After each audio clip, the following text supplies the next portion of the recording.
سلوا التاريخ كم مجدا سطرنا على صفحاته وبه په دې ټولو شعبو د ایمان کې یو شي ته به اشاره وکم چې الله عزوجل هم ورته اشاره کړې ده او ډېر اهم ده. هغه دا ده چې د مونږ خپل منځي ماحول به د اتفاق او د اتحاد ولوي، بیا به الله عزوجل مونږ ته نړیوال خلافت راکوي. او د دې خبرې د ثبوت لپاره مونږ د بني اسرائیل تاریخچه چې وګورو، الله عزوجل دوی ته بهترین خلافتونه ورکړي وو. سلیمان علیه السلام بهترین خلیفه په مخ د ځمکه باندې وو، حتی که علماء کرام لیکي چې خلافت یو قسم نړیواله بڼه لرله.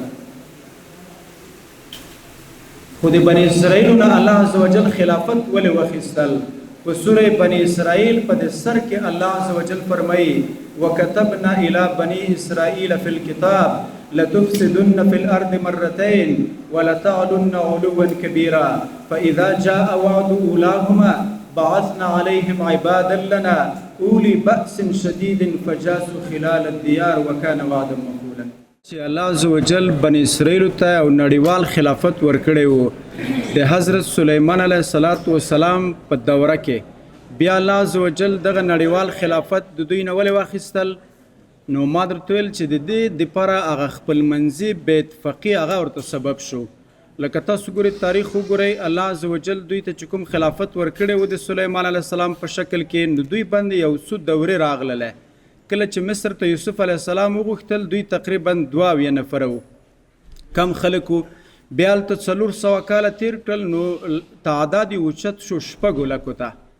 او بیا چې کله موسی علیه السلام را مهاجر کړل د مصر نه بیرته خپل پلرني وطن ته چې هغه شام و فلسطین ده، نو دلته بیا الله عزوجل ډېر زرین دورونه ورته ورکړل. لکه یو دور که تاسو تاریخ وګورئ، دور القضات ورته وایي، د قاضیانو دوره وله، خپل به یې قاضیان و، خپلې به یې معاملې وې، بل چاته پکې احتیاج نه و. بیا بل دور الله ورته ورکړل دور الملوک، د بادشاهانو دور، ښایسته دوره په دوی باندې راغلله. خو دغه دورې د څه دپاره د دوی نه الله عزوجل ولې واخیستلې؟ نو وروستی یو دوره د دور الانقسام ورته وایي، خپل مابین کې تقسیم شروع کړل. چې سلیمان علیه السلام وفات شو، نو د ده د زمن چې پاتې شو خپل منځ کې اختلاف سره وکړه په د خلافت باندې. بس د دې اختلاف د وجې نه چې کله دوی تقسیم شول، 2 خلافتونه اعلان کړل، بیا په دې باندې بهرني تسلطونه راغلل. نو بیا که تاسو تاریخ وګورئ، 6 ځلې په د بني اسرائیلو باندې بهرنۍ حملې شوي دي. ځکه د الله عزوجل اصول دا ولتفسدن فی الارض مرتين، چې تاسو به د دې خلافت نشکري کوئ، خپل مابین کې به اختلاف سره کوئ، الله عزوجل به په تاسو باندې داسې بندگان هغه مسلط کوي چې تاسو ته به بد عذابونه درکوي. نو بیا 6 حملې خارجي په باندې شوي دي، او داسې تیت پره کړي دي که نه چې داسې مسکنت او ذلت په د بني اسرائیلو باندې راغی. په هوټلونو کې به یې لیکلي وو، وایي دې هوټل ته د یو سپی نه راځي، یو د بني اسرائیل نه راځي.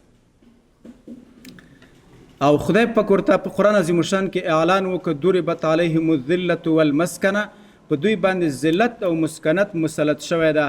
د دې نړیوال خلافت نشکري وکړله، خپل مابین کې اختلاف سره وکړل. نو دینه معلومه شوله چې د خلافت د لاسته راوړلو دپاره یا د طلایي عصر یو سبب چې دا هغه ایمان ده، چې ما یې درته عامه منع وکړله او بیا مې درته منحصر کړل، بلکې انحصار نه ده، خو درته ومې ویل چې ډېر اهم شی په ایمان کې اتفاق و اتحاد ده. او قرآن عظیم الشان هم دغسې وایي، الله عزوجل فرمایي ولا تنازعوا فتفشلوا وتذهب ريحكم، وایي تاسو خپل مابین کې اختلاف، نزاع، جګړې، بې اتفاقي مه سره کوئ، فتفشلوا تاسو به وایي ډېر بزدله شئ، وتذهب ريحكم، الله عزوجل چې کومه دبدبه او کوم رعب تاسو ته درکړی و هغه رعب به بیرته درنه واخلي. هغه د مونږ څنګه رعب د پیغمبر علیه السلام وفرمیل نصرت بالرعب مسیرة شهر، او کما قال پیغمبر وایي د ما دومره زیات رعب دی چې په یو میاشت مصفه باندې د دښمن نه لرې وم، د ما نه هلته ډرېږي. اوس دغه د مونږ دبدبه د طلایي عصر د په څه باندې د منځه ځي؟ الله وایي ولا تنازعوا فتفشلوا وتذهب ريحكم، خپل مابین کې اختلافات مه کوئ او خپل مابین کې تفریقه مه کوئ، ډله‌بازي مه کوئ، که نه وي الله عزوجل به دغه روب د تاسې درنه واخلي او د دښمن په مقابل کې به بزدله شي. خو ګورئ قدرمنو سامعینو، دلته دوه شیان دي، یو اختلاف نظر ده، یو تفریقه ده. موږ او تاسو د دې په مابین کې فرق نه کوو. اختلاف نظر یو شی ده او تفریقه بل څه ده. اختلاف د نظر جایز کار ده او تفریقه چې کومه ده په دې امت کې اچول حرام کار ده. اوس تر مابین څه فرقونه دي؟ نو اختلاف نظر او تفریقه دوه مهم فرقونه لري، توجه مو غواړم. یو فرق د تفریقې او د نظر دا ده، په نظر کې متقابل، په اختلاف د نظر کې متقابل احترام وي. د ما او د تا اختلاف نظر ده، ته یو څه وایې زه بل څه وایم، خو متقابل احترام شته. چې متقابل احترام وي دې ته اختلاف نظر وایي.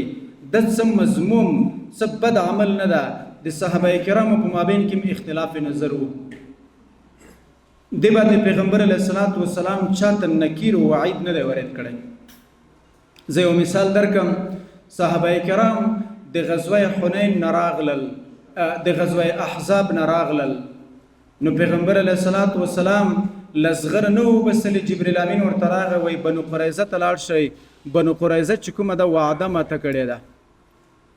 نو پیغمبر علیه الصلاۃ والسلام خپل ملګرو ته وویل، صحابه کرامو ته خبره وکړله، وی لا یصلین احدکم العصر الا فی بني قریظه. صحابه ته وویل چې تاسو بني قریظه ته داسې په تلوار سره لاړ شئ چې تاسو کې د مازدیګر لمونځ څوک په لاره کې ونه کوي، په بني قریظه کې د مازدیګر لمونځ ادا کوي. صحابه کرام په خپل مابین کې په لاره کې اختلاف نظر شو.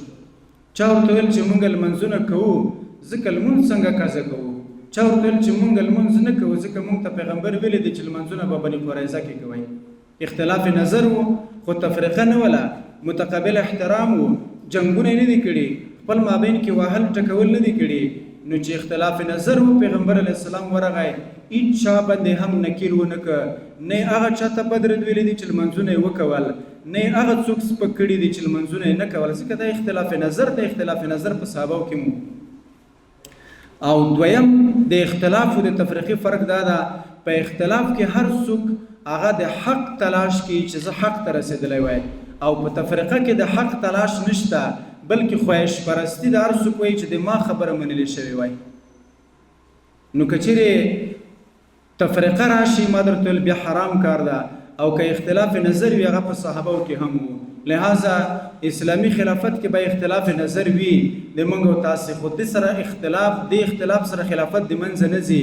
کله چې دغه اختلاف تفریقي ته لاړ شي، متقابل احترام ختم شي، او په خپل مابین کې هر څوک د خواهش تابع وي او د حق تلاش ورک شي، بیا د خلافت او د عظیم نعمت په د تفریقې سره د منځه ځي، او تاریخ په دې باندې شاهد ده.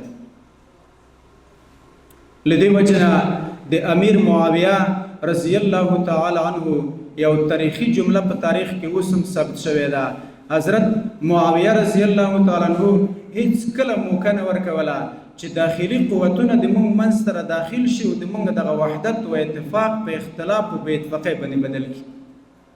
لدې وجه نه د حضرت معاویه رضی الله تعالی عنه او د حضرت علی کرم الله وجهه په مابین کې به تاسې تاریخ کتلی وي، یو څه شخړې او جنګونه تیر شوي دي، یو څه اختلاف غوندې و، اختلاف نظر و، متقابل احترام و، هر څوک د حق په تلاش کې و، تفریقه نه وله. خو بیا هم یو عیسوي بادشاه امیر معاویه رضی الله تعالی عنه ته یو مکتوب راولیږل. په مکتوب کې ورته ویلی و چې زه خبر شوم چې د حضرت علی کرم الله وجهه سره د اختلاف ده، نو که څه کومک ته ضرورت وي چې زه در سره کومک وکړم. امیر معاویه رضی الله تعالی عنه ډېره عجیبه جمله ورته ویله. حضرت معاویه ورته وویل، وی والله لئن اتممت ما بلغني من عزمك، وی واوره ما دې په خدای قسم وي چې کومه اراده دې کړې ده چې د ما سره په څنګ ودرېږې د حضرت علی کرم الله وجهه په خلاف باندې، که دغه اراده او دغه عزم دې پوره که، لأصالحن اخي، زه به د خپل ورور حضرت علی سره په همغه وخت کې صلح کوم، او ولا اكونن مقدمته الیک، کله چې تا ته کوم لښکر د حضرت علی درځي زه به یې په سر کې وم، او ولانتزعنک من الملک انتزاع الاستفلین، وایي د خپلې بدشایۍ نه به د داسې نسکور کړمه لکه ګجره چې په ځمکه کې زرغونه شوي بیا یې څوک راوباسي بل مخې نسکوره کړي.